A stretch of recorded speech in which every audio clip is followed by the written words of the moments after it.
청약 시장이 꿈틀거리고 있습니다. 서울 강동구 둔촌주공 재건축에선 미계약 물량에 대한 무순위 청약 신청이 높은 경쟁률로 마감되기도 했는데요.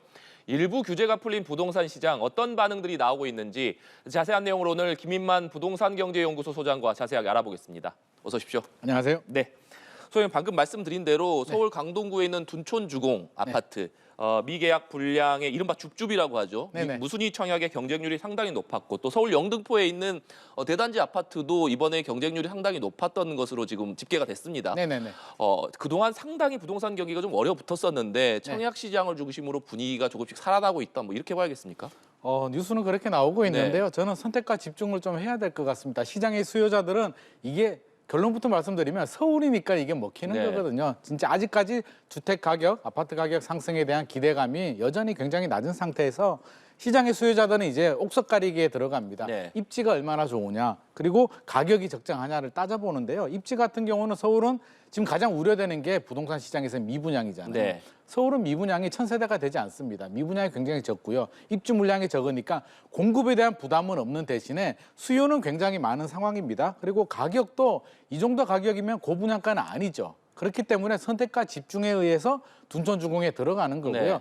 작년 10월, 11월, 12월, 올 1월까지 이제 가파르게 집값이 떨어졌는데 정부에서 규제를 좀 많이 풀어줬잖아요. 심리적으로 이제 바닥을 확인했기 때문에 이 정도면 더 떨어지지 않는다라는 확신을 가지게 되고요. 가장 중요한 것은 무순위 청약이 왜 이렇게 인기가 높았냐면 이번에 규칙이 개정이 돼서 기존에는 해당 지역에 거주하는 무주택자들만 줍줍 무순위 청약을 할 수 있었는데 이제는 전국에 계시는 집 있는 사람들, 집 있는 분들도 무순위 청약을 할 수 있다 보니까 둔촌주공 입장에서는 수요가 굉장히 많이 늘어났다. 지방에서도 원정 투자가 들어왔기 때문에 마감이 된 것 같습니다. 둔촌주공 무순위 청약된 이번 상품들을 보면 이것이 상당히 정당 계약 당시에는 계약이 되지 않았던 소형 평수입니다. 맞습니다. 50%가량 당시에 계약이 되지 않았던 것으로 좀 기억을 하고 있는데 소형 평수까지 경쟁률이 치열해진 배경 어떻게 좀 해석을 해야겠습니까? 이게 소형 평수들이 사실 인기가 없었거든요. 59, 84 인기 있는 타입들은 이미 다 끝났고요. 남아있는 물량이 이제 29, 39, 49인데 최근 부동산 시장이 이제 급매물이 거래가 되면서 일부 단지들은 이제 상승 거래가 되고 있습니다. 헬리오시티 같은 경우 예를 들더라도 전용 84가 뭐 16억 5천만 원 로얄층 기준에 거래가 되다가 최근에 18억 9천까지 올랐거든요. 분위기가 이제 최악의 상황은 지나갔다. 좋은 물건을 빨리 선점해야 된다라는 심리가 작동이 되기 때문에 모든 지역은 아니겠지만 서울에 남은 이런 물량들을 먼저 선점하겠다는 그런 투자 심리가 발동이 되면서 소형 인기가 상대적으로 좀 약한 소형 평형들도 무난히 마감이 된 것 같습니다. 그에 더불어서 앞서도 잠시 언급해 주시기도 했지만 정부가 부동산 경착륙 우려가 커진 상황 속에서 전방위적으로 좀 부동산 규제를 풀지 않았습니까? 그 효과가 좀 나타나고 있다. 이렇게 봐도 되겠습니까? 굉장히 효과가 크죠. 만약에 1월 달에 그런 강력한 12월 달, 1월 달에 강력한 규제 완화 대책이 안 나왔다면 아마 심리적으로 더 붕괴가 되면서 가격이 더 빨리 떨어지고요. 경착륙이 될 수도 있었는데 정부 입장에서는 경착륙만은 막아야겠다라는 효과가 일부는 적용이 된 것 같은데 저는 좀 걱정이 되는 게 지금 이제 지방하고 수도권, 서울을 좀 구분해서 봐야 되거든요. 미분양이 1월 기준에서 이제 7만 5천 호가 넘었는데 서울 수도권 지역들은 20%밖에 되지 않고요. 80% 이상의 물량이 지방에 이제 많이 포진이 되어 있는데 지금 현상을 보면 수도권 외곽이나 지방은 여전히 청약이 굉장히 저조하거든요. 서울 일부 지역들만 이렇게 과열 양상을 보이기 때문에 정부에서 규제를 풀어줘서 일정 부분 효과는 얻었지만 서울에 굉장히 한정이 된다. 진짜 문제가 되는 지방 시장은 오히려 더 외면을 받고 있기 때문에 이 부분에 대해서는 좀 더 개선이 필요할 것 같습니다. 지방 시장에 대한 제도적인 대책이 좀 필요하다 이런 말씀을 주셨는데 저희가 지금 앞서서 둔촌주공 얘기를 했습니다만 서울 영등포구의 대단지 아파트도 일반 가구를 98가구를 모집하는데 200대 1에 가까운 경쟁률을 기록했다고 합니다. 앞서 입지라든지 서울에 있다는 점을 좀 강조해 주셨는데 그럼에도 불구하고 이렇게 높은 경쟁률이 실제 계약으로 이어질 것이냐 이 부분에 대한 궁금증도 좀 들거든요. 이 부분은 어떻게 전망하십니까? 실제 계약률은 좀 떨어질 것 같습니다. 물론 뭐 계약은 될 것 같은데요. 경쟁률이 200대 1이라면 물론 200대 1 정도면 계약은 마감될 것 같습니다. 분위기를 좀 살펴보면 일단 집어넣자라는 분위기가 좀 강했고요. 분양가가 좀 비싸다라는 의견도 있긴 있는데 따지고 보면 전용 84가 11억 정도 되거든요. 서울에서 영등포에서 새 아파트가 11억 정도면 물론 시장의 무주택자 입장에서는 더 낮아지면 네. 좋겠지만 최근에 건축비도 많이 올랐고요. 인건비도 오르고 땅값도 많이 올랐고 여러 가지 문제들 때문에 만약에 그 자리에 다시 아파트를 짓는다면 그 가격이 나오기는 어렵습니다. 네. 그렇기 때문에 시장의 수요자들은 이 정도면 괜찮다라고 해서 아마 많이 유입이 된 것 같고요. 실제 계약률은 뭐 조금 떨어질 수도 있겠지만 이 정도라면 뭐 무순위까지 넘어가지는 않을 것 같습니다. 네. 지난해 전국 1순위 청약 경쟁률 상위 10개 단지 중에 7개 단지가 분양가 상한제 적용을 받은 지역이었다는 점. 네. 이것은 좀 어떻게 해석해야겠습니까? 분양가 상한제가 적용이 된다는 얘기는 분양가가 주변 시세보다 낮다는 네. 얘기거든요. 낮다는 얘기는 제가 앞서서 설명드렸듯이 시장의 수요자들은 이제 굉장히 불안해요. 한 2년 전만 하더라도 아무거나 지방에 청약을 해도 당첨만 되면 프리미엄이 붙었지만 이제는 그런 시장이 아니기 때문에 선택과 집중을 해야 된다면 입지가 미분양이 없고 공급 물량이 적고 수요가 많이 몰리는 입지 첫 번째 봐야 되고요. 두 번째는 가격을 봐야 되는데 가격은 당연히 분양가 상한제가 적용되는 단지들이 주변 시세 대비 네. 확실히 저렴합니다. 원래 새 아파트는 주변 시세, 주변 단지들보다도 더 메리트가 있거든요. 새 아파트니까. 근데 가격이 더 저렴하다 보니까 경쟁력이 더 높아지는 거고요. 이런 일부 단지들로 몰릴 수밖에 없는 네. 상황이었습니다.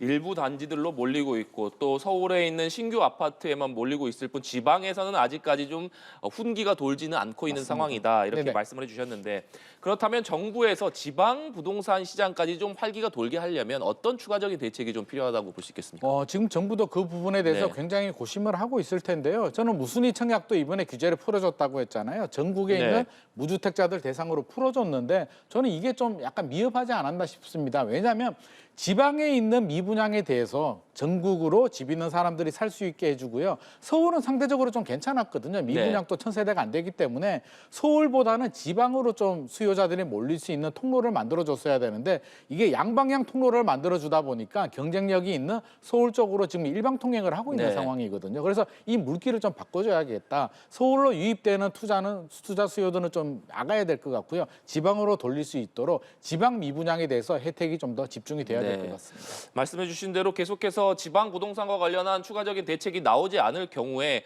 서울로 수요가 계속해서 몰리면서 서울에 있는 부동산 가격은 계속 상승합니다만 네네. 지방 부동산은 계속해서 침체되는 이런 양극화 현상이 더 심해질 것이라고 예상할 수밖에 없을 것 같은데요. 맞습니다. 지금 그 부분이 가장 걱정되는 네. 거고요. 미분양의 80%가 지방이란 말이에요. 미분양이 늘어나면 지금 뭐가 문제가 되냐면 그냥 부동산 시장만의 문제가 아니고요. 네. 미분양이 늘어나면은 건설사들은 PF 대출을 일으켜서 이제 사업을 하는데 PF 대출 상환을 못 하게 되고요.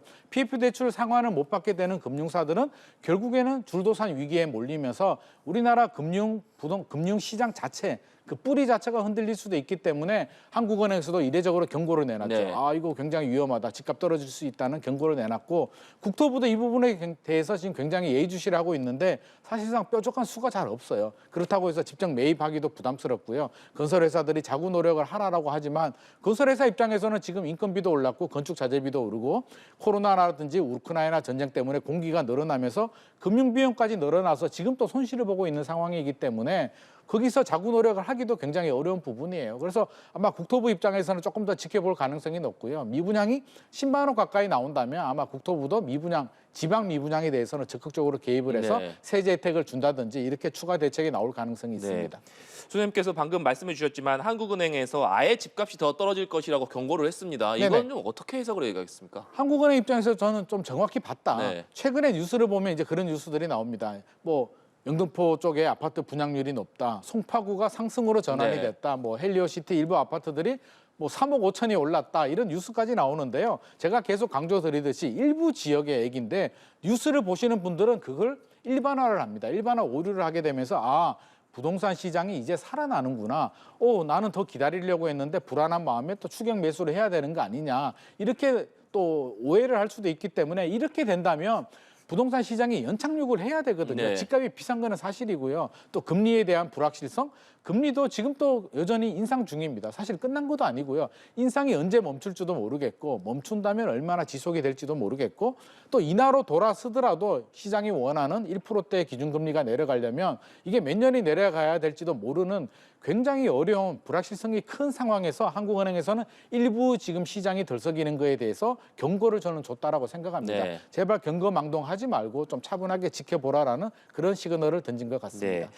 한국은행에서 좀 차분하게 상황을 지켜봐야 한다는 시그널을 보낸 것이다. 이렇게 말씀해 주셨는데 좀 어려운 질문을 드려야 될 것 같습니다. 네. 말씀해 주신 대로 부동산 전문가시니까 많은 주택을 구매하고자 하는 무주택자들도 현재 시장 상황에 대해서 굉장히 궁금해할 것 같고 네. 또 집을 가지고 계신 분들도 집값이 앞으로 계속해서 떨어질 것이냐 아니면은 지금보다는 더 오를 가능성이 있으니까 좀 더 갖고 있어야 될 것이냐 이런 고민들이 상당히 많으실 것 같습니다. 네네. 최근에 저희가 지금 얘기하고 있는 청약시장에 서울시장에 있는 청약시장이 약간 활기를 띠면서 네. 더더군다나 현 시장에 대해서 궁금증이 클 것 같은데 소장님께서 보시기에는 현 부동산 상황에 대해서 시청자분들에게 전체적인 상황을 좀 정리해 주신다면 어떤 말씀 해주실 수 있겠습니까? 저는 좀 냉정해져야 된다고 생각을 네. 합니다. 왜 냉정해져야 되냐면 좀 시장을 좀 크게 길게 봐야 되는데요. 2015년부터 2021년까지 네. 7년 올랐습니다. 아파트 가격은 이제 뭐 중간 아파트 기준으로 두세 배 정도 상승을 했는데 떨어지는 거는 이제 한 3개월, 4개월 정도 고점 대비 30% 정도 조정이 됐단 말이에요. 네.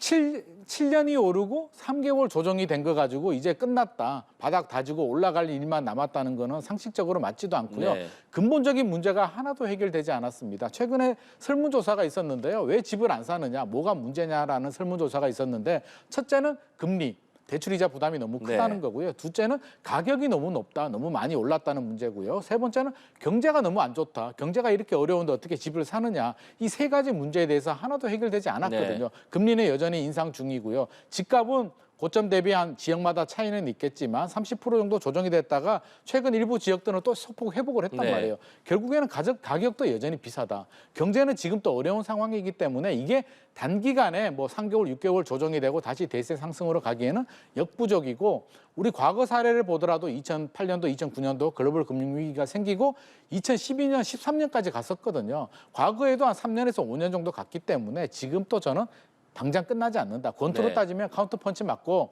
1회전 다운됐다가 이제 2회전 시작하는 거거든요. 네. 앞으로 남은 라운드가 많다. 절대 서두르지 말고 추격 매수하지 말고 차분하게 냉정하게 좀 네. 시장을 바라볼 필요가 있을 것 같습니다. 계속해서 집값이 떨어지고 있는 상황이었기 때문에 집을 사시려는 분들이 집값의 추이에 관심을 네. 두고 계셨을 텐데 네. 최근에 앞서 말씀해 주신 대로 뭐 송파라든지 이런 지역에서 바닥을 찍고 다시 반등하고 있다. 이런 뉴스들이 나오면서 많은 분들이 그러면 이제 다시 집값이 오르는 거 아닌가. 이제 지금이라도 사야 되는 것 아니냐. 이런 생각을 하실 것 같거든요. 네네. 네, 그 부분은 굉장히 어떻게- 불안하죠. 그 뉴스만 보면 야 송파의 헬리오시티 대표 아파트가 네. 오르면 다른 아파트도 오르는 거 아니야라고 하는데 좀 시장을 제가 냉정하게 보라고 하는데 헬리오시티 같은 경우 2021년에 최고가가 23억 8천까지 거래가 됐었고요. 올 1월 달에 최저 가격이 10층 이상 로얄층 기준으로 16억 5천만 원이 거래가 됐었거든요. 최근에 18억 9천까지 회복을 한 건 사실입니다. 네. 급매물이 소화가 되고 이제 정부에서 규제 완화를 많이 해줬기 때문에 일부 이제 급매물이 소화가 되면서 호가가 오르고 상승 거래가 됐는데 헬리오시티 같은 경우는 2019년도 12월 달에 입주를 해서 3월까지가 입주장입니다. 보통 입주장에 매매 전세 거래가 굉장히 활발하거든요. 지금 또 입주장이었단 말이에요. 그래서 헬리오시티 특성상 12월에서 3월에 거래가 많은데 이게 맞물려서 이렇게 좀 상승 거래가 됐는데 전체적으로 보면 전체 단지가 그렇지도 않고요. 네. 지금 다수의 매수자들은 추격 매수하기에는 여전히 부담스럽다. 좀 더 낮은 가격이 없냐라고 문의를 하고 있는 상황이기 때문에 여기서 뚫고 다시 뭐 20억 이상 올라가기는 좀 역부족일 네. 것 같습니다. 아직은 좀 지켜볼 때다. 이렇게 해석을 하면 될 것 같습니다. 지금까지 최근 부동산 시장 상황과 관련해서 김인만 부동산 경제연구소 소장과 함께 자세한 얘기 나눠봤습니다. 오늘 말씀 고맙습니다.